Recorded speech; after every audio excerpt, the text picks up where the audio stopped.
Üdv mindenkinek a csodálatos Kaliforniából, San Diegóból. New Yorkban végül is Maja modellválogatása után úgy döntöttünk, hogy San Diegóba repülünk, és innen indítjuk a kaliforniai roadtripünket fölfelé egészen San Franciscoig.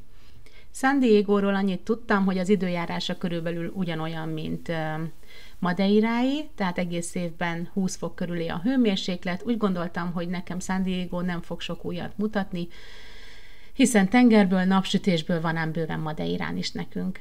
De tévedtem. San Diego csodálatos, és tényleg ugyanolyan, mint Madeira, csak extrákkal.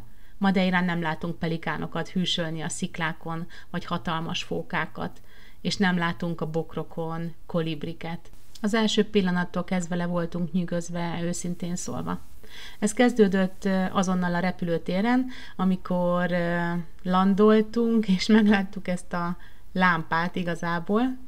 Azt hittem, hogy van fölöttünk egy medence, és valaki úszkál, mert annyira tökéletesen volt megcsinálva végig az egész repülőtéren, ahogy kijöttünk, ahogy mentünk a csomagokért. Ez az úszó ember végig kísérte az utunkat. A következő meglepetés kint várt, hiszen itt az Ubert és a liftet is beengedik a repülőtérre, sőt külön hely van, ahol lehet várni őket, tehát itt nem csak a taxik jöhetnek be. A meglepetések sora a szállodában folytatódott, ugyanis megkaptuk a 356-os szobát úgy, hogy jobbra voltak 355-ig, balra meg 357-től kezdődtek. 301-től 355-ig jobbra, 357-től meg balra. 356. Mutasd bele a képbe. 356. Keresd meg. De aztán sikerült megtalálni a szobát, a gyerekeknek köszönhetően. Láthatóan ők már vártak minket, személyre szabottan üdvözöltek. A gyerekek, mint mindig, egy új szállodában azonnal elindultak felfedezni, hogy számukra milyen lehetőségeket rejt. Nagyon örültek, hogy van jacuzzi és medence, ez mindig nagy szám, és ezt most azért mutatom meg, mert ebből egy hatalmas sztori kerekedett, ugyanis miután belevetették magukat a fürdőzésbe, pancsolásba, egyszer csak megjelent egy idősebb úr, beült hozzájuk a jacuzziba. Először nem is szenteltem különösebb figyelmet neki, mondtam, menjenek át a medencébe, ne zavarják, ne hangoskodjanak. És a gyerekek egyszer csak jöttek hozzám, és mondták, hogy a jacuzziban a bácsi borotválkozik. Úgy, hogy bekente habbal az egész arcát és nyakát, és beleborotválkozott a vízbe. Ezt nem vettem fel, azonnal mentünk szólni a biztonságiaknak, akik kikísérték, leengedték az egész jacuzzit, és újra töltötték. Nekünk pedig köszönetképpen, hogy szóltunk, és sajnálatképpen a történtekért és a megrázkódtatásokért felajánlottak egy ingyen vacsorát az étteremben. Mi ezt készséggel el is fogadtuk, hamar rájöttünk ugyanis, hogy Kalifornia méregdrága, a tavalyi roadtripünk a keleti parton, az odaszánt büdzsénknek kb. Itt a duplájával kell számolni, akár szállásról beszélünk, akár éttermekről, főleg Madeirához képest. Iszonyat drága minden. Elkérik az árát ennek a csodálatos környezetnek. Kalifornia az USA legdrágább állama.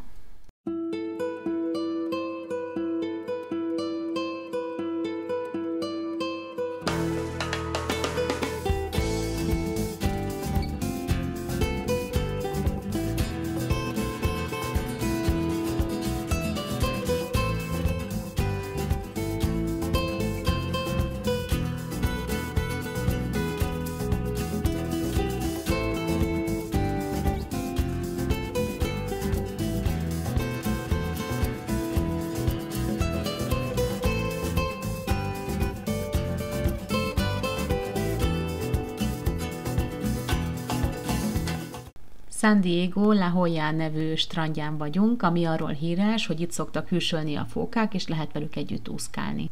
Egy kisebb séta után a férjem észre is vette az első kis fóka kölyköt, aki az anyukájához igyekezett ki a partra.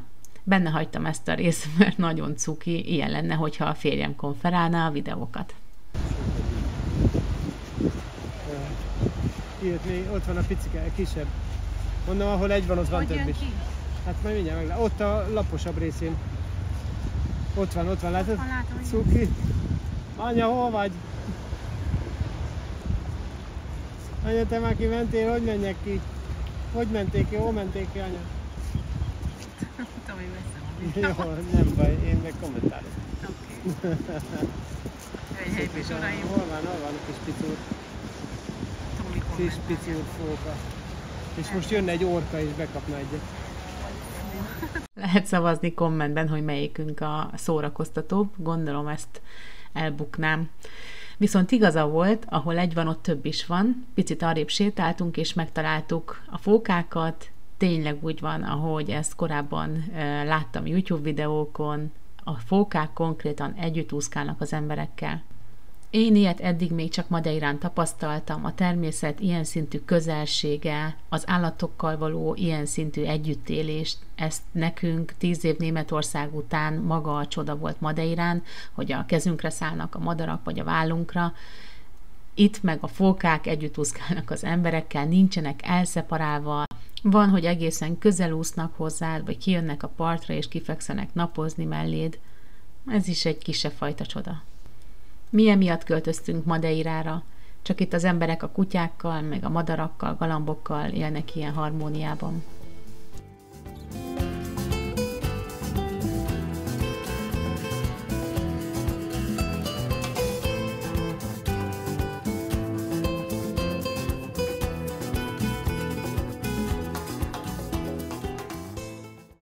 Ezt az éttermet már otthon kinéztem, és tudtuk, hogy ha eljövünk ide a La Jolla-hoz, akkor mi ebben az étteremben fogunk enni. Ez egy ázsiai étterem, Harumama a neve, és rá lehet látni innen közvetlenül a fókákra, a pelikánokra.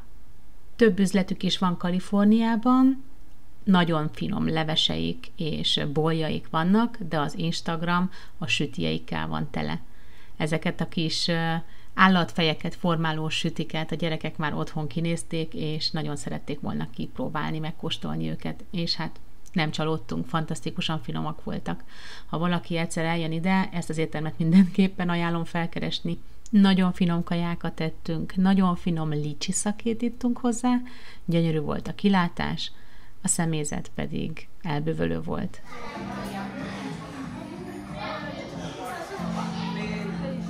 Pincsi? És bármilyen hihetetlen, de Kaliforniában ilyen autóval járnak überezni. Ettől függetlenül mi béreltünk magunknak saját autót, mégiscsak egy USA road tripen vagyunk, és a következő 10 napban szükségünk lesz rá. Főleg, hogy kiderült, hogy a gyerekek tudnának benne aludni. Én ebből a kocsiban tudnék aludni. Ja, én. Jó van, akkor megvan oldva a szállás is. 10 napig, de most komolyan. Megvan oldva. Nézd! Ti itt alusztok, mi bemegyünk. Nézd! Ó, várj, mit csináltam? Oké, nézd. Most amúgy mehetnék, igaz? Nem tudom. Hát nincs no turn on red. Na igen, a no turn on red és társai.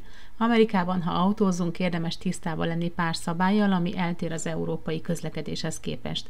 Például piros lámpánál jobbra kanyarodni mindig szabad, kivéve, hogy ki van írva, hogy nem szabad. Stop or wait táblával is nagyon sok helyen találkozunk. Ez azt jelenti, hogy mindenkinek stop táblája van, annak van elsőbsége egy ilyen kereszteződésben, aki előbb ért oda. Ugyanez a helyzet akkor is, hogyha a piros lámpa villog. Ezeket az eltérő szabályokat tavaly egy csokorba szedtem, és a blogomon megírtam.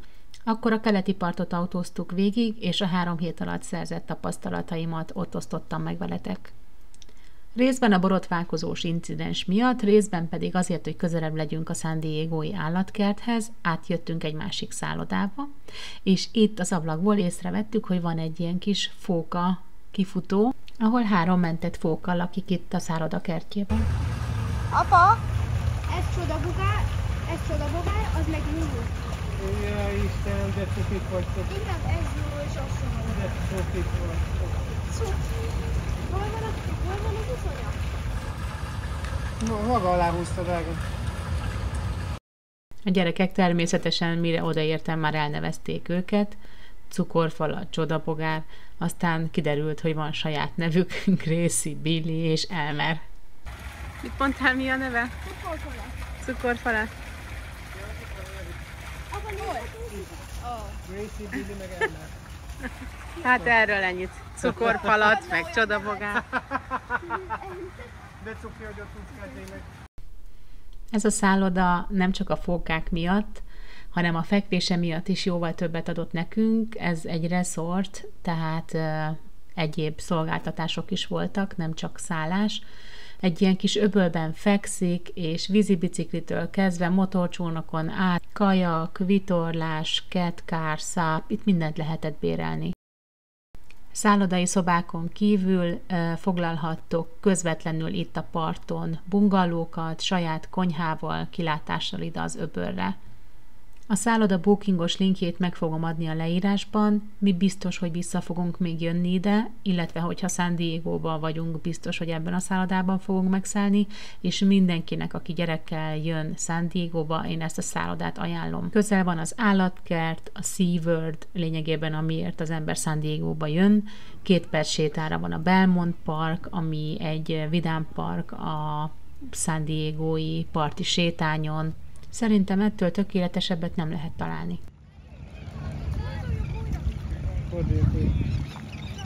Nagyon ügyesek vagytok! Sinks! Hello everybody and welcome to the world famous San Diego Zoo and our guided bus tour today.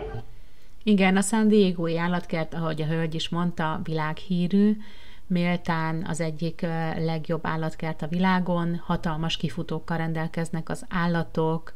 Maga az állatkert is hatalmas területen fekszik, ilyen kis buszokat indítanak, hogy könnyebben be lehessen járni, de még így is rengeteget mászkáltunk pluszban, és a felét sem jártuk be. A híres San Diegói Balboa parkban fekszik az állatkert egyébként, ami szintén óriási terület, igazából az USA-ban ez nem meglepő, nem nagyon spórolnak itt a helye, minden óriási területen fekszik. A lábunkat lejártuk, mire bejártunk egyes területeket, minden nagyobb, mint Európában, 3 kilós chipsek, 5 literes üdítők, néha olyan picinek érzi magát az ember.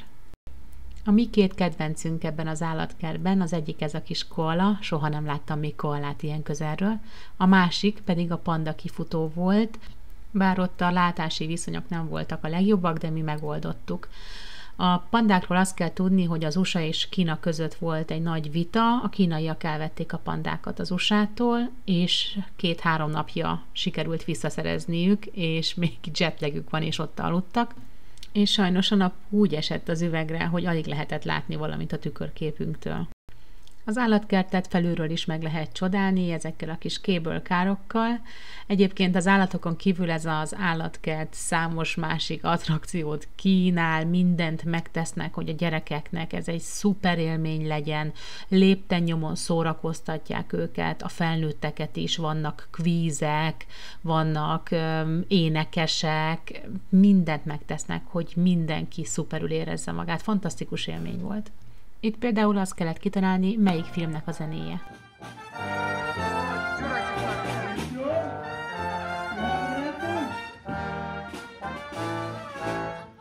What do you think it is? That's right. Team number 2.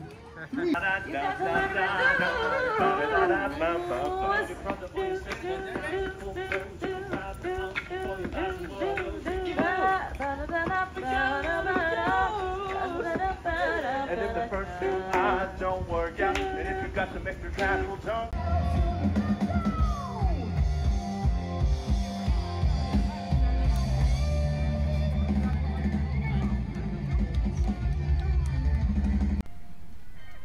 A San Diegói állatkert tehát kihagyhatatlan attrakció, hogyha itt jártok, épp úgy, mint egy séta a naplementében itt a Mission Beach-en.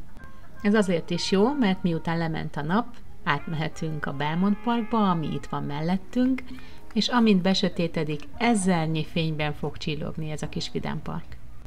Egyébként itt a Mission Beach elején még ilyen kis szoftos zene van, később be fog durvulni, egy diszkó van itt nem messze, és azok az emberek, akik még nem jutottak be, kint buliznak, hiszen kihallatszik a zene.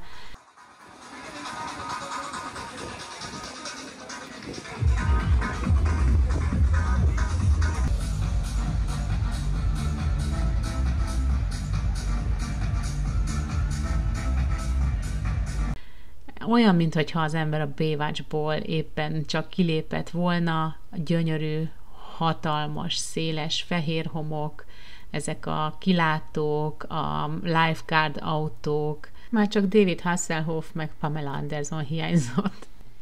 És lévén, hogy a mexikói határ mellett vagyunk, lépten nyomon lehet kapni mexikói kaját.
Ez a világ egyik legrégebbi, még ma is működő fahullámvasútja.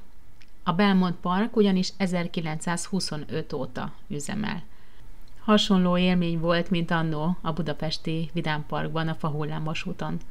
A legrégebbi egyébként Pennsylvániában van, és 1902 óta egészen mai napig üzemel.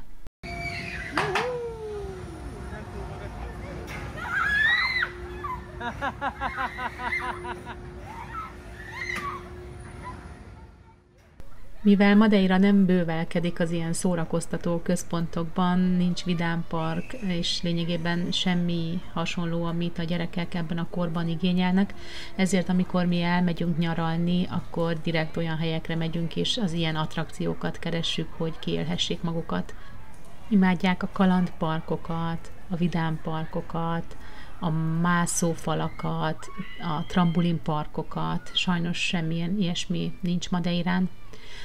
Ezen kívül még az escape roomokat szeretjük nagyon-nagyon, és képzeljétek el, hogy nem fogjátok elhinni, de találtunk itt egy escape roomot a hullámvasút aljában, és hát úgysem hiszitek el, úgyhogy inkább megmutatom.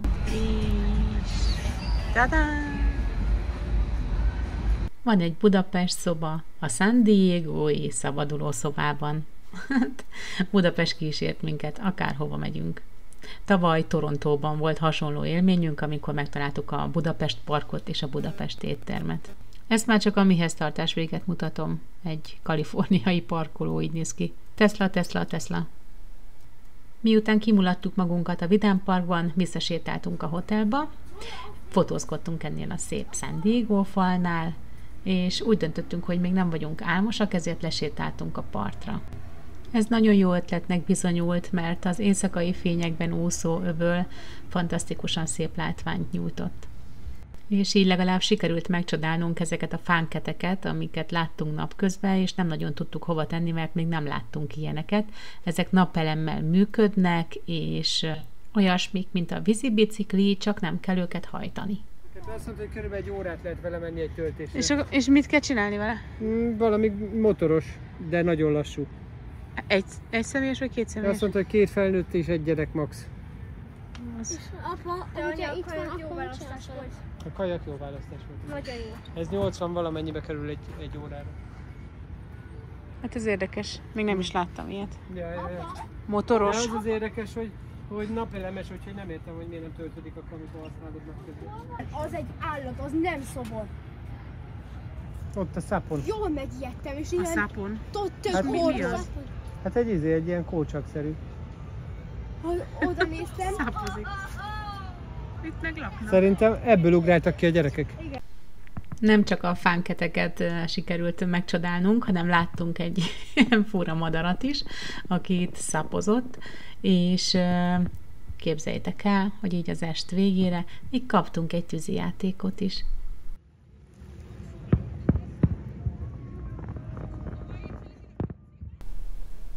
És egy picit beleláthattunk a helyi fiatalok esti tevékenységébe. Ez is tökéletesen, pontosan ugyanolyan, mint ahogy a filmekben látni szoktuk. Tüzet raknak a parton, körbeállják és beszélgetnek. Így indultunk el másnap az újonnan bérelt kis autónkkal, ami nem is olyan kicsi, elég jól lefértünk benne. Nagy vágyunk volt régen, hogy kipróbáljuk ezt a Chevrolet Tahoe nevű autót. Gyönyörű egyébként, és nagyon élveztük. Hová megyünk, Noel? Los Angelesbe. Majdnem jól tudja, oda is menni fogunk, de előtte még eltöltünk egy csodálatos hétvégét, itt San Diegóban, az Imperial Beach-en, egy partmenti házikóban, és ellátogatunk a SeaWorld-be is, ahol delfinshow, orkashow, fókashow vár ránk, és ezekről is jönnek majd a videók. Úgyhogy iratkozzatok fel, ha még nem tettétek, és gyertek velünk!